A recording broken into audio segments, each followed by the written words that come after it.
Hey, it's me again. I want to say thanks to everybody who provided all the positive feedback and the questions from the last video that I did about the Model 3. I'm going to try and take most of those comments and stuff and try to answer as best I can some of the important stuff that I might have missed in the video, add some more. I'm also going to do a separate video and talk about Tesla's battery technology because I know that a lot of people have questions about that. There's no information on YouTube, but there's plenty of information on how the batteries are designed and stuff and how it pertains to Model 3. So I'll do that in a separate video. So let's just talk about some of the questions that I had. There were a lot of questions about the interior of the vehicle as far as things like cup holders and the dash and stuff. So someone had asked, are there going to be cup holders in the back seats of the car? Remember, these cars are prototypes. The interiors are not finished. Tesla typically, the exterior of the vehicles is pretty much what they actually do ship and put in production. The interiors, on the other hand, traditionally have always changed between the prototypes and the finished cars. Now, Model 3, the timeline between showing the prototypes and when they have to go in production is shorter than, say, Model S or Model X was. So I don't expect too much is going to change drastically interior, but based on what they did with Model S originally, now if you look at a Model S, there's not a lot of like things like cubby holes inside of the car and stuff, and that was a big point of concern for a lot of people, which they fixed in the Model X. Has lots of cubby holders in the door, and people were complaining about no cup holders in the back seats of the car, so they've added that and stuff. So the answer is yes, I fully expect to see some form of cup holders in the back seat for passengers.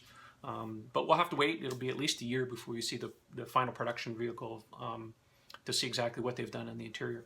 There was also some discussion on the Model 3 Owners Club forum that I created and maintain about the new dash, and there was some mention by one of the Tesla engineers, Doug Field in particular, who was test driving one of the vehicles, that the dash now has a new or actually the car has a new HVAC system, the heating, ventilation, air conditioning system, in that the dash doesn't have traditional vents, that you would see on cars, especially like the Model S and Model X, that they're using some kind of new some slots or something. That's what he mentioned. So we don't have all the details on that and what's going to happen with that. I would expect we'll find out more about that when the production car is finished and shown at the second reveal sometime next year before it goes into production. So let's stay tuned and we'll see what happens with that.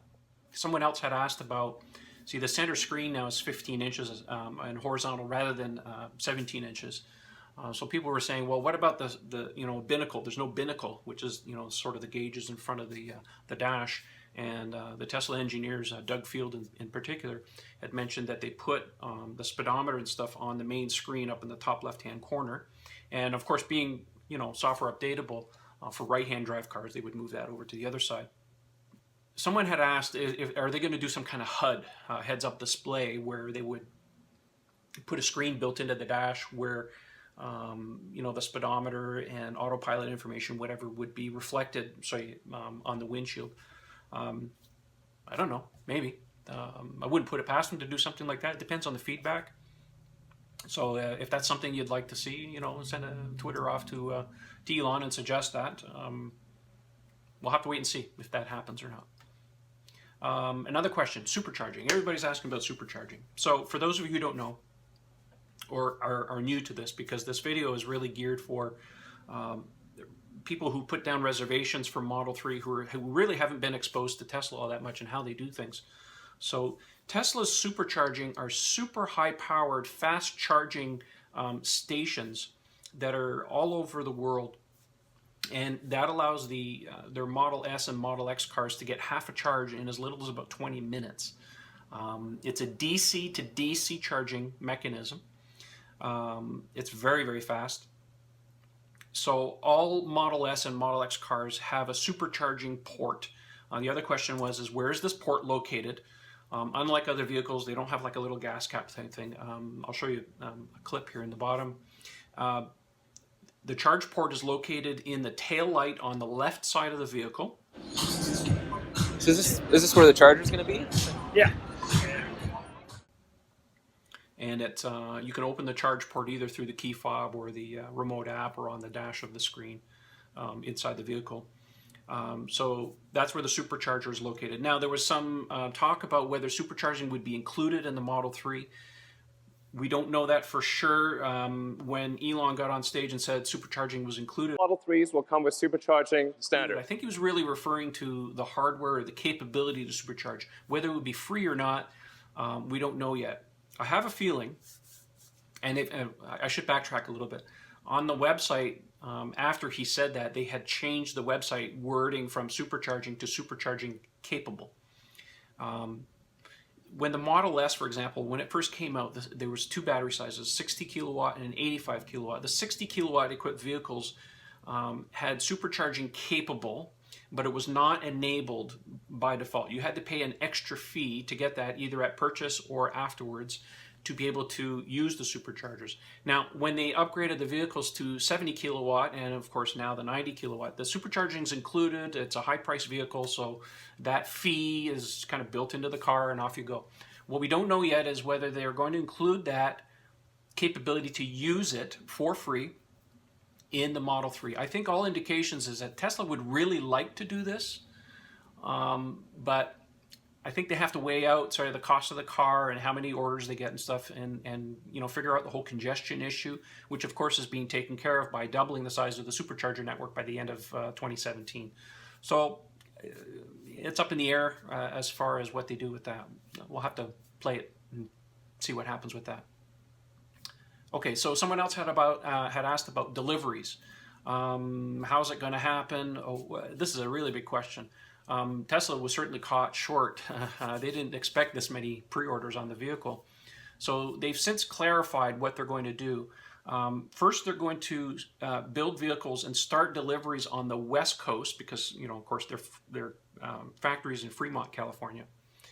And by starting deliveries on the West Coast, if there's any issues with the vehicle as far as quality or issues and stuff like that, they have a tighter geographical area where they can bring those cars in and fix the issues or investigate them before they start deliveries, say, moving west and to the east and, of course, other parts of the world. So it's a good move.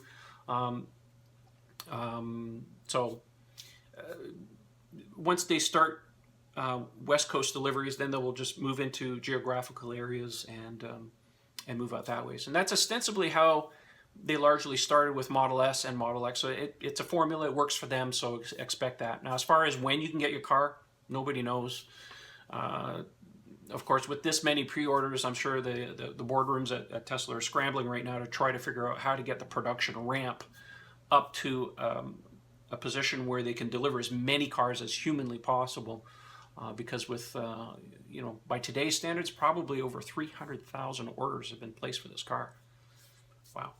So we'll see what that happens with that. Some people are also asking about options. What's going to be in the car? Well, if you look at historically with Tesla, things like colors, right now, we don't know all the color options. I think it'd be safe to say that at least the Model S colors that are available will be available on Model 3. They did show one of the prototypes with a matte finish, similar to what like BMW calls a frost. I'm not crazy about that color option because it attracts fingerprints like crazy, and you can't wax the cars. So anyways, it's a neat option, but whether or not they put it in production or not, Elon did tweet that there was a lot of interest in that color, so they may make it as an option. I should mention about their paint facility. Now, Tesla installed a very, very large new paint facility at the end of 2014 to prepare for Model 3 production and stuff. That paint facility is able to do 10,000 cars a week. That's massive. So it's there, it's already ready to go. They don't have to worry about the paint situation as far as cars are concerned. What they do have to do is tool up the rest of the factory to prepare for Model 3.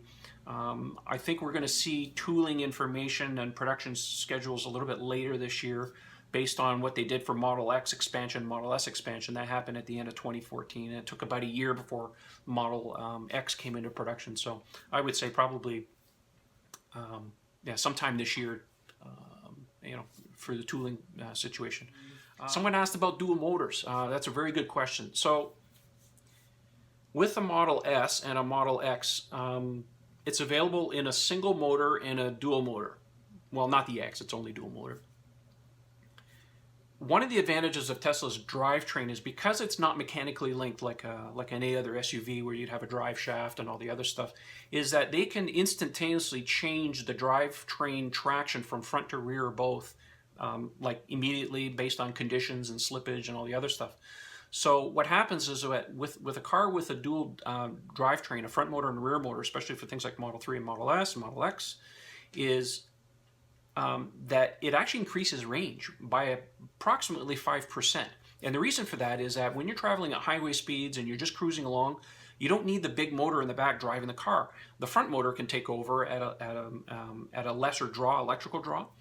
And then, of course, if you stop on the accelerator, that it can instantaneously deliver the energy to whatever motor is required at the time. So for those trying to decide whether dual motor and stuff is actually better if you want a little bit more range. It's better in the snow, of course, although anecdotally, single motor cars are just as good in the snow and stuff. So anyways, if you're thinking about that, consider it. Elon did mention that the dual motor option of Model 3 would cost less than the equivalent, say, in a Model S, which costs an extra $5,000 based on the Model 70D, and you deduct, so the dual motor.